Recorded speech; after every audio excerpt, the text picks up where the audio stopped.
Müqayisə cədvəlinə əsasən doğru fikirləri müəyyən edin. Zehni, əyni. Zehin alınma sözdür.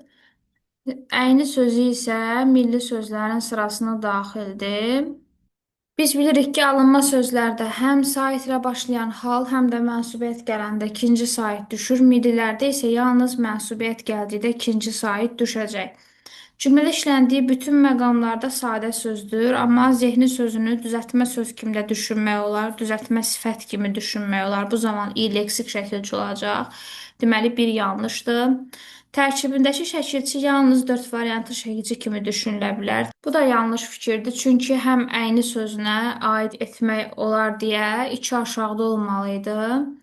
Tərkibindəki şəkilçi yalnız qrammatik şəkilçi kimi düşünülə bilər. Bu doğru fikirdir. Zehni sözündə i-ni leksik şəkilçi kimi düşünə bildiyimiz halda, əyni sözündə i-ni yalnız mənsubiyyət kimi düşünə bilərik. Ona görə də 3-ü seçirik.